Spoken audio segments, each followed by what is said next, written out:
G'day golfers. Ever found yourself redirecting blame and making excuses after having an absolute shocker on a golf course? I know that I have. Range was closed, I was a little cold, didn't warm up, I hit it in those 3 old divots. Then we have the podcast for you. We focus on how to fundamentally own your swing. Strike it pure and consistently shoot in the 70s. Be it if you're a weekend hack, retired and playing daily, a school phenom or a tour professional. We present and discuss facts and physics pertaining to golf, trying to keep our ego and opinion at bay.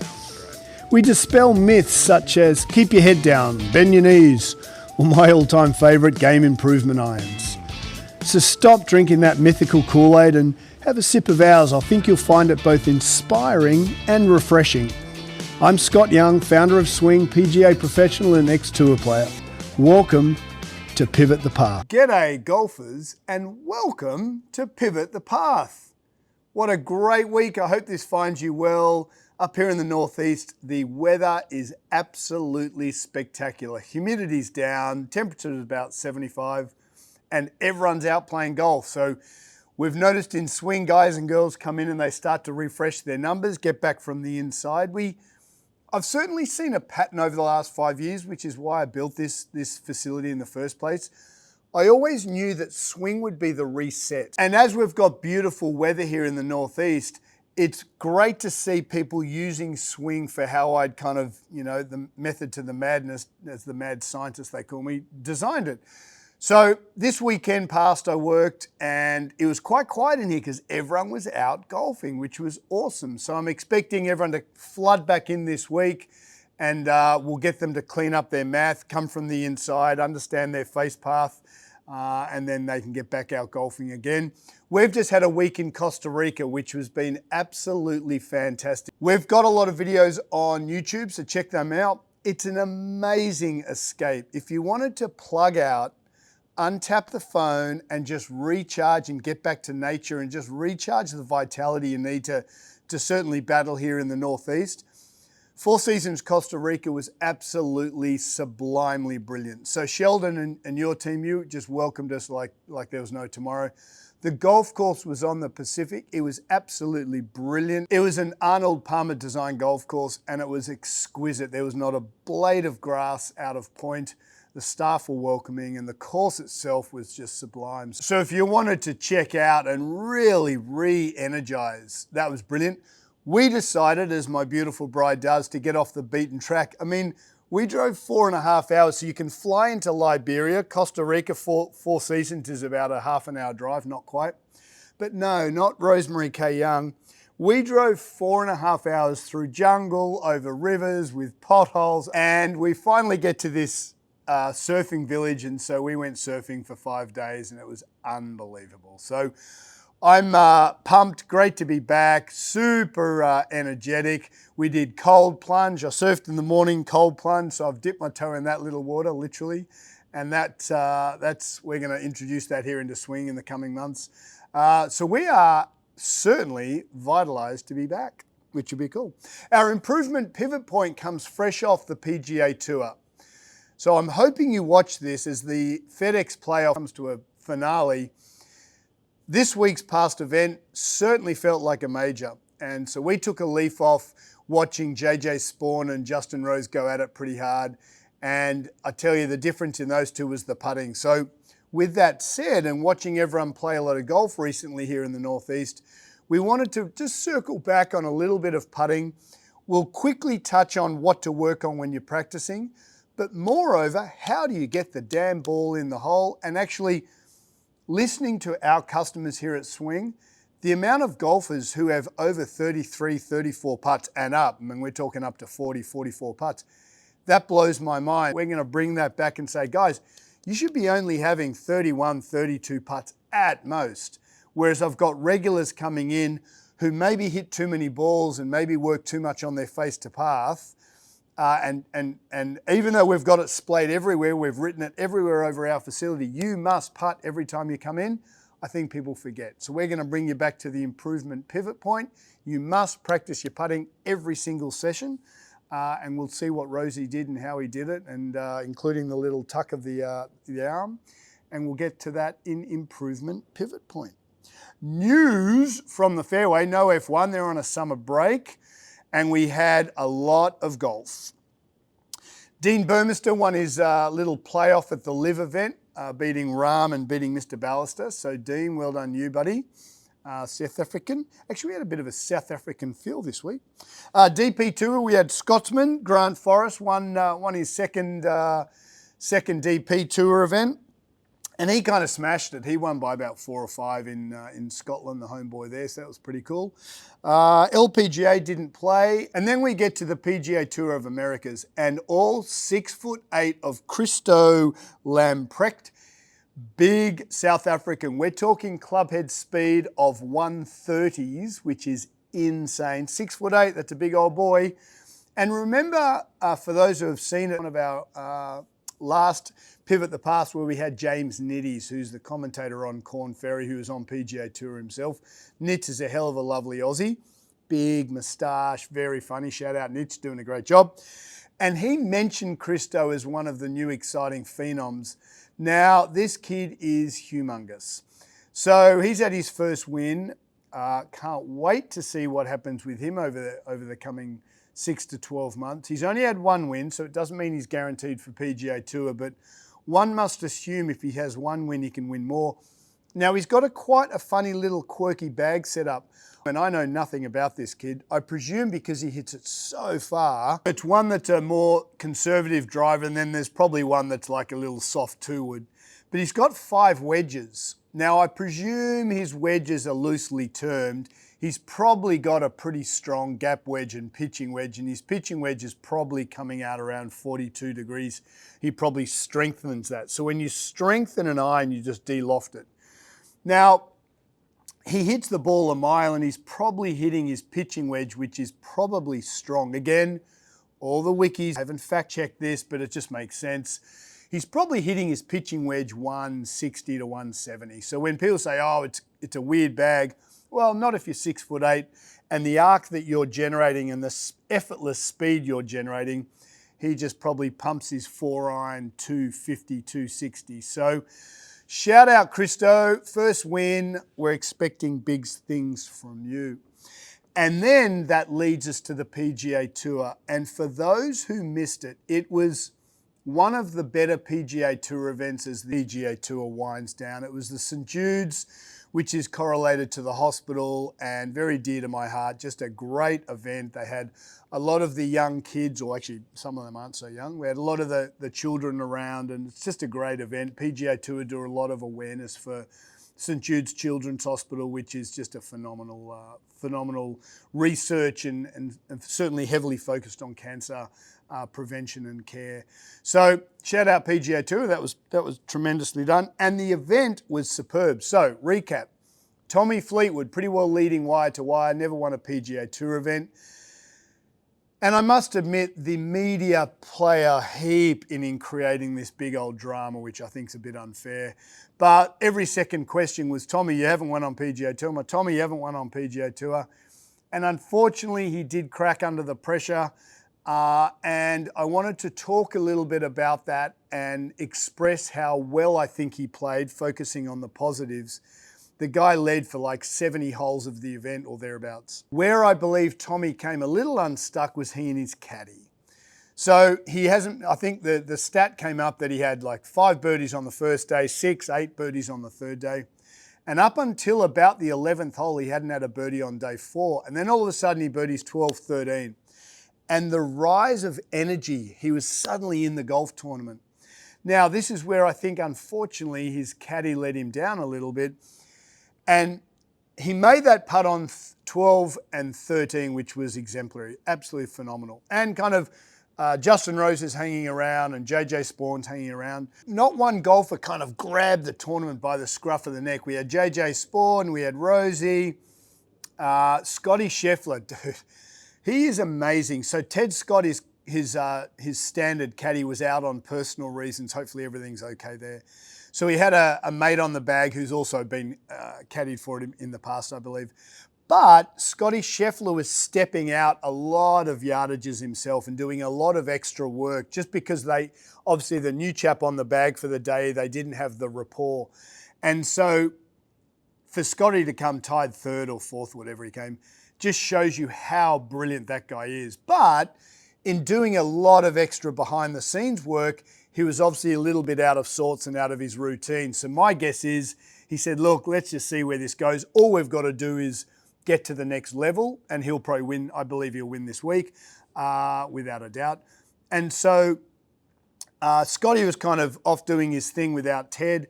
So it kind of left 3 or 4 horses in the stable that were potentially vying. And this is where I feel Tommy and his caddy needed better rapport. And what I mean by that, for Tommy to hold that, 25-footer on 12 to really start his game, and then again on 13, and then again on 14, he was clearly not overawed by the situation.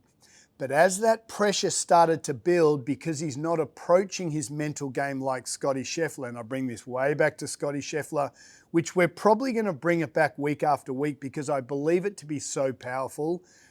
And all the commentators, again, haven't talked about the level that, and maybe I'm crazy, maybe this is just my theory, but my theory is, as we talked about last podcast, is that Scotty's been able to take himself out of the situation.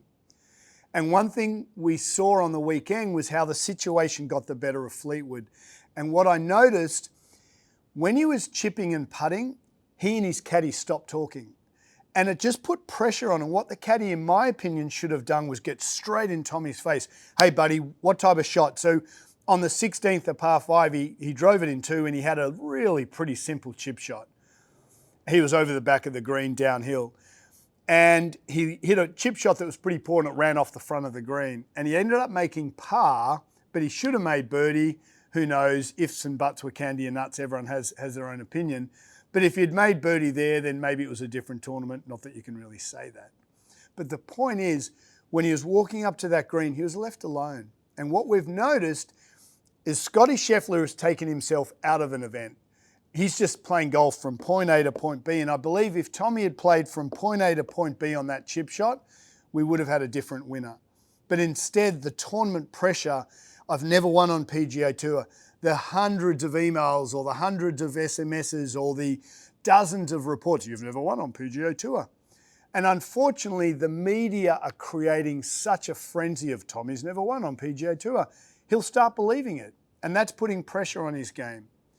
And until golfers choose to play like Scott Scheffler, who appears to, and I wish there was another major this year just so we could see how good he was, but we're going to have to wait till Augusta. As I said, I don't think the Ryder Cup's going to be the format that really puts Scotty Scheffler under Scotty Scheffler pressure, because it's more about a team game, which we love that.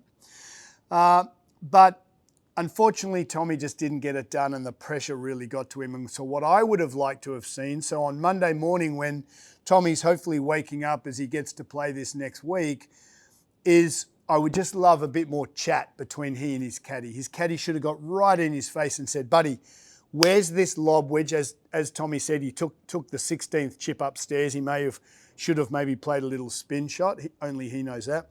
But his caddy should have said, hey, where are you landing it? How's it reacting? What's it doing? Where's it spinning? And where are you leaving this below the hole to give yourself an uphill putt?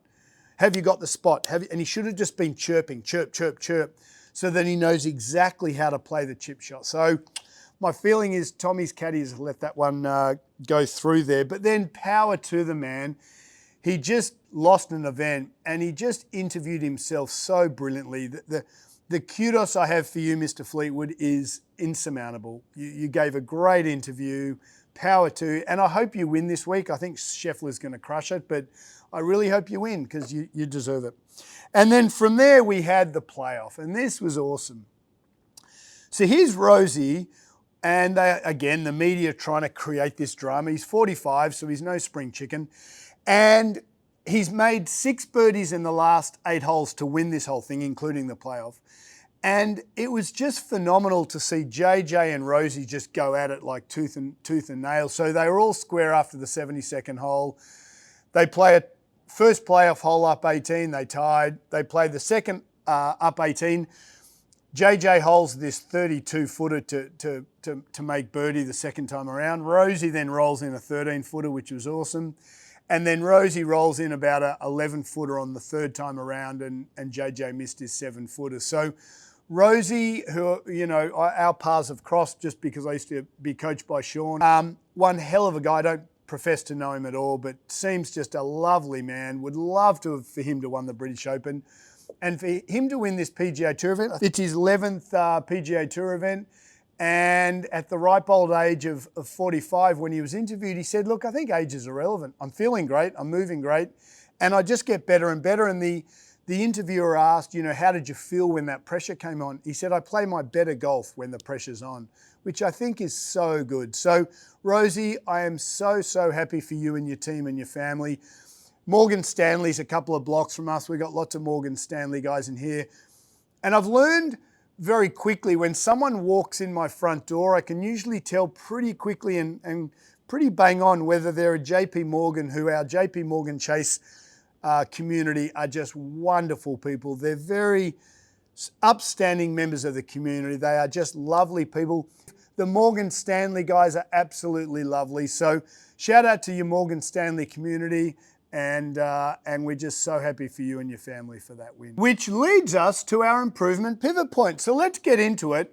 We've got a lot of feedback from some of our members. And again, I bring this back to Damo and Paul. When we were playing up at Madison, Damo said something to me when we were putting. He goes, oh, when you get to putt, you're just thinking about how hard. And it kind of was like, yeah, isn't that what you guys always do? So I thought I'd revisit that. Because the putting was so instrumental in JJ holing putts, Rosie holing putts. I mean, Rosie putted beautifully. And he does the claw, and everyone's talking about the lab putters, and there's a lot of noise. So the point of the Pivot the Path podcast is to cut out all the noise and bring it back high and tight on facts and figures on how you can own your swing. So we thought we'd do that with putting. So let's get into it. So I've got my personal putter. I've had 3 putters in 30 years of playing golf, and I love the boys down at Seymour. To me, this is a phenomenal putter. And why I like this putter is I only like center shafted putters, non-offset. I like a lot of mass on either side of the shaft to keep it stable. But the most important thing I believe with putting is the putter shaft must be 79.5 degrees, and I bend every single putter in here. We've got a putter that has equidistant mass on the shaft.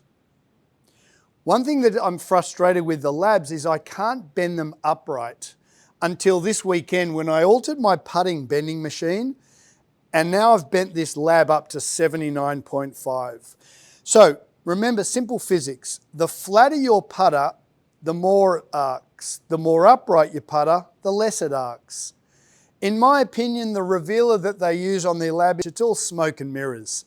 If a putter is upright, the putter face will arc less relative to a target line. If a putter shaft is flatter, the putter face will arc more. In my opinion, a more vertical putter will arc a lot less, therefore there's less room for error. So there's not a perfect putter, but there's a putter that's right for you. Find something you like the look of. But please make sure the shaft is 79.5. I can help you with that. You can send it in, I can send it back. And then from there, we're going to go straight to blast. So why I love blast, I'm not sure who used this. So this is one of our members last night. He had 2 degrees going back and 1 degree going through. So what blast is showing you is every single person should start a putting theory or putting session using blast. Why? Because it's objective. So for this individual last night here, they open the blade 2 degrees, they close the blade 1 degree, and that's telling them how or their process of their putting. So let's just take this, actually, it's just on the screen here. So if this person hold this putt, if they've opened the putter face 2 degrees and closed it 1 degree, remember, blast doesn't know what happens through impact.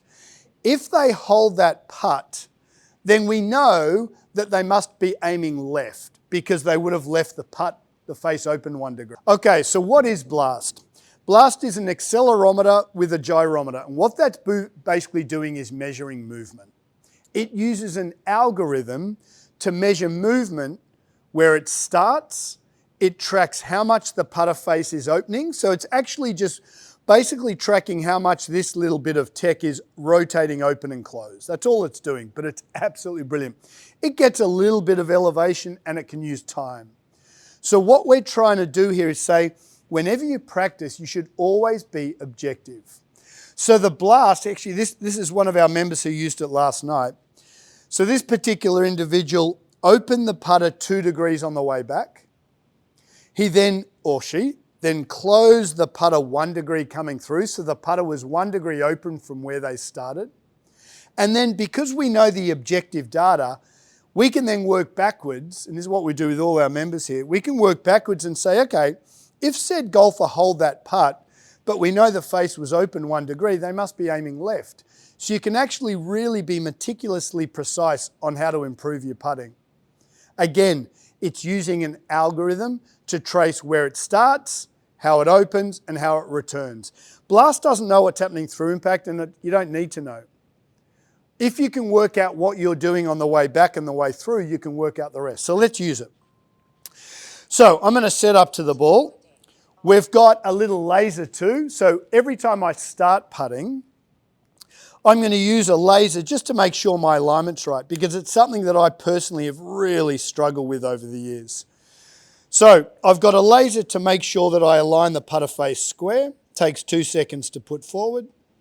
And I've got my little mouse hole and I've got all my little alignment rods here. And I'm just going to hole a couple of putts because I know that my alignment is something that I work on constantly. Okay, first putt of the day, 5:30 in the morning. I've taken a back 1.4 and I've gone through 1.4. That's a perfect putt. On about what have I got here? I've got about a 9-footer and I hold it. So Blast showed me taking a back 1.4 degrees and returning the club 1.4 degrees. So basically, I return the putter to where I started. If I align it correctly, I'm going to hole every putt.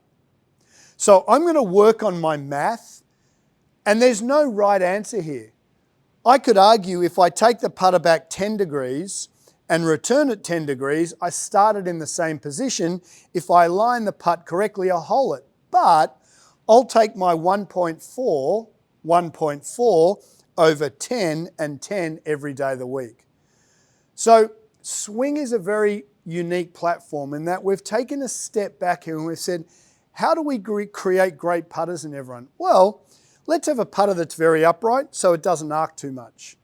Let's create a narrative of control. We control the alignment, we control the stroke, and we absolutely know what you're doing with the putter based on Blast. From there, what I thought I'd do, and you can send your videos into us here and we can help you, and indeed your putters. What I thought I'd do is actually work out how then to putt. And I think this is really important because you can become a fantastic putter in a controlled environment, but then what?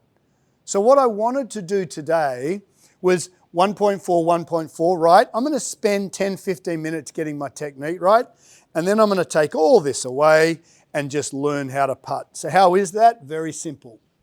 It all comes down to routine.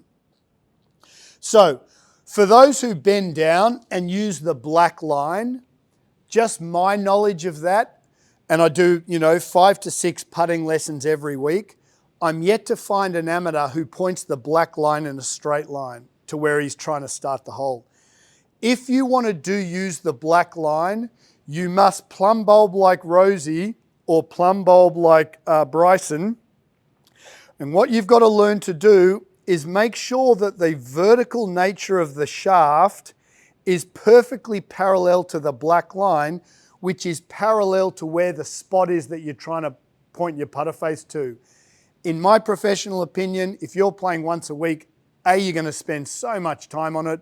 You're going to slow your routine. I would get rid of using the black line. I think it's irrelevant. What I prefer putters to do is pick a spot in front of the ball. Right? Again, if you're going to use that black line, it takes so long, and the chances of you having that black line perfectly, very, very slim. So, and getting back to Damo's point when we played Madison, What I do is the same pre-shot routine I've done for, and it's changed a little bit, but it's the same pre-shot routine I've had for 20 odd years. Just a little idiosyncrasy. I wipe the last putt clean. I'm going to pick my spot in front of the hole, and I believe the hole, so if we use our little returner here, say this is a golf hole. If I'm putting towards the hole, I've got 6, 12, 9 and 3 like I teach. And I believe the ball tracks into the front of a hole here at any point in time. So if I've got a dead straight putt, which is very rare, I'm going to enter the ball at 6 o'clock. If I've got a right to left putt, I can enter the ball at 5, 4, or if it's very curvy, 3 o'clock. If I've got a left to right putt, I could enter the ball at 7, at 8, or at 9 o'clock. Point is, what I try to do, just my opinion, is I look at where the ball should enter the hole, and I call that the front of the hole. So if I've got a right to left putt that, say, is entering the hole at, say, 4 o'clock, then I trace a spot back and I try to pick a spot a foot in front of my golf ball that if I hit it over that spot, it will return the ball to the front of the hole, which wherever that is, in this case it's 4 o'clock. So I look at a clock because I believe that when I'm standing over a putt, every putt is dead straight because my job is to putt a ball in a straight line to my spot. So I believe if I can just get the ball starting on the target line, I'm going to hole a lot of putts. And that's what I mean by a straight putt. I'm just trying to start my ball to my point, and my point or my spot is always about a foot, foot and a half in front of the ball. So my pre-shot routine is really simple. I pick my spot, I wipe the slate clean, and you'll see that Rosie, last Sunday, he's working on connection, which he's done for years. I use towel drill in here. I'm a huge connection fan. So his pre-shot routine is he picks his left, he tucks his right. For me, it's wipe it clean. And then I'm trying to get perpendicular to the putter line. That's the hardest part. So why I use this T-square a lot is I personally find it very difficult to come into a putt perpendicular. I find that very difficult with my eyes. So I'm trying to pick a spot where I'm walking into, wipe it clean. My hand always goes on my left quadricep. I get the putter very upright. Always golfers, putter always first. I know my shoulders splay open, so I close them. Putter face first, feet second. Now, here's what I'd love to talk about in the improvement pivot point. Right now, I've got everything set up. I forget alignment. And all I'm thinking is how hard, how hard, how hard. I've got a bit of tape where I put my fingers. Left arm on, dead straight. Right arm on, I'm thinking how hard. I trace the ball out of the hole. So in this case, this is a 4 o'clock putt. I'm going to trace that ball out of the hole. When my eyes hit my little spot, I come back to the ball, pull the trigger. Head doesn't move. I've taken it back 2.4, 2.5. I've just closed it a little bit too much, 3.2, pretty good putt. But the point is, when you putt, right, let me grab another one. When you putt, all I'm thinking is how hard. I don't think alignment, all I'm thinking is how hard do I need to get this ball to the hole? And it just becomes very freeing. So again, wipe it clean, hand on left quad. I've got my spot, putter face to my spot, feet parallel, close my left shoulder. My pinky goes on my red bit of tape. Left hand on, right arm on. I'm tracing it through my spot, into the hole, back to my spot. When I'm putting well, as soon as my eyes get back, I go. Head stays nice and still. All right, 1.9, 2.5, pretty good. The point is, as soon as my eyes come back to the ball, go. The longer I stay watching the ball, the more technical it gets. Remember, clean routine, my putting routine's about 14 seconds. Super quick. Really think about that black line. I think it's a waste of time, but if you do it, make sure you plumb bowl either this way or that way to make sure your black line's right. But it's all about feel of how hard, and you will absolutely drastically remove how many putts you have on a round. We're looking for around 30, 31, 32, 32 being the high end. And you will absolutely own your swing. Beauty golfers, look, thanks for listening. And remember, you can own your swing with the work you put into your game. In this case, 79.5 degree vertically, use blast, work on your routines, getting your technique right, then put that routine into the golf course so you can own your swing with the work you put into the game off the golf course. Please share the newsletter. If you love these videos, just like them and share them, and we'll see you next week. Thanks for joining us.